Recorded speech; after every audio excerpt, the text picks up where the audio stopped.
New-Age Patriot. Some of you might or may not.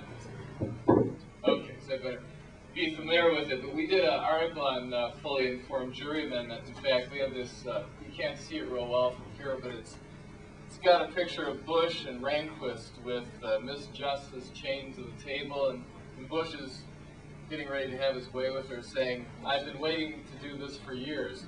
Leo, I'd like you to have this. Thank you very much. Not a victimless crime. Yeah, you got it. Today, we'll start out by saying that over the last couple of years with Marvin, as you might know him from Detroit, we've done a lot of work trying to work in Michigan to affect marijuana legalization and preserve our liberties in this country. Over these years, what we've noticed, and from conferring with people in Madison, that what happens again and again, everybody has these local events. They take tons of effort. Madison has 26,000 people. Detroit has 10,000 people. And the press does one of two things. One, they either ignore it, or what they tend to do is they go, well, the hippies are out again, and they identify us as a fringe group, and discredit our cause. Very rarely giving the information that we're so hard to try to get out to the public. And so thinking about this, we thought that we really need to bring this thing to the national agenda. So what I have done in August is I sent out in my newsletter to legalization organizations as well as my subscribers what I'm calling International Drug Policy Day. It's our attempt, all of our attempt, I hope, to make this an international issue. And it's going to occur April 4th, 1992, which coincides with the Hash Bash in Ann Arbor. I don't know if people are familiar with that or not. But that's kind of the insurance that this will be a successful event, because they always get 6,000 to 12,000 people out there. Since August, I've had people from Flinders Normal in Australia. I've had letters from England and West Germany. A lot of people are interested in getting behind this event. And it's a very simple, straightforward event, as I'll try to describe. And I hope everybody's got the actual flyer I've put out on this. I passed them around. Basically, the concept is very simple and straightforward, and I think we need this because there's so much diversity within the groups. There's a twofold purpose behind the event, and the one is that anybody that wants to be involved in this event has to agree to the legalization of marijuana. And we say under kind of an alcohol-like model. Now that's a very pragmatic, Machiavellian sort of approach to this thing. But I think it's something that most people can accept, and that's why we put it in those terms. The reason for that, making that the lowest common denominator for groups to get involved, is that the press very often tries to minimize or show that there's no unity in the ranks. And we feel by coming right out from the beginning and saying, anybody that helps with this event is for marijuana legalization, there's absolutely no way the press cannot acknowledge that fact. The second purpose of the event is to educate the public about all the aspects of drug reform in this country. And the problem is going to be, no matter what we do, the Drug Policy Foundation meeting, I don't know if anybody went there, it was a very interesting event. The problem is we're convincing the convinced.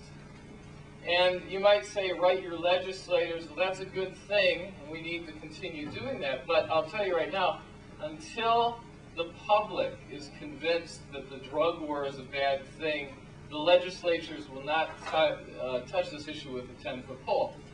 So our ultimate goal is in April, we want New York Times, Time Magazine, Newsweek to have a big marijuana leaf on the front of their issues saying, there is a national, broad-based, diverse group of people that want to end this drug war, and they want marijuana legalized today. And I think only by doing that are we ever going to get this recognized and get the momentum going to really getting this thing done once and for all.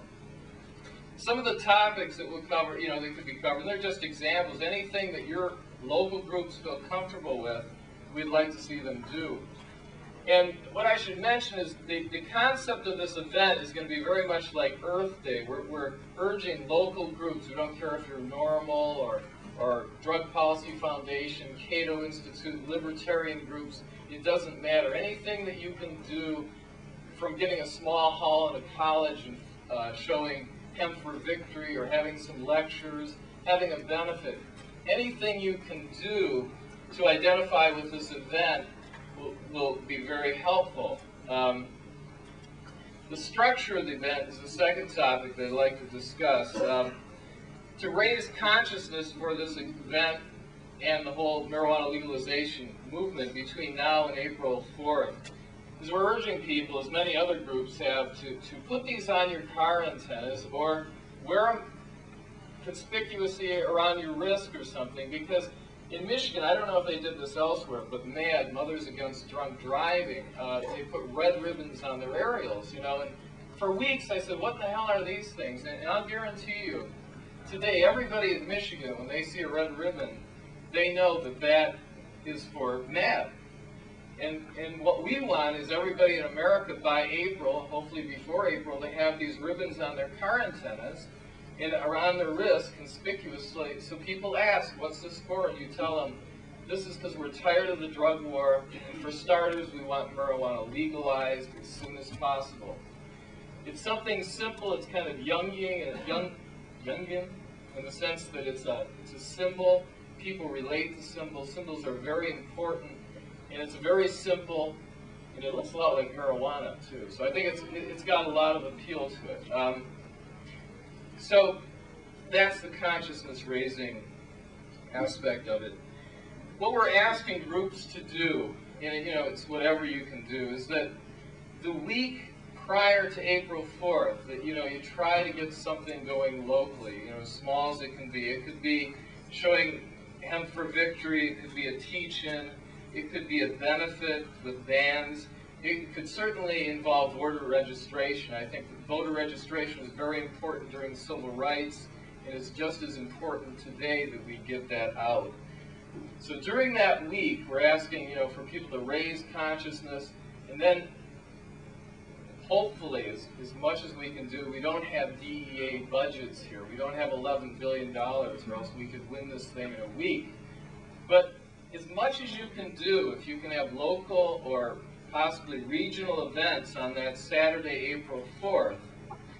And the way it'll work, basically, is that as you get these events together, and Flinders norml has sent me commitments about what they're going to do, that on the back here, there's a New Age Patriot address. If you just send me, who you are and give me some idea of what you plan on doing, we'll database that all together.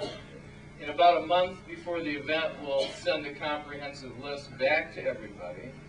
And you can use that list, and this is the most important point, what you need to do when you go to the media, the local media, you are part of an international event. You can show them the sheet and say, this is it.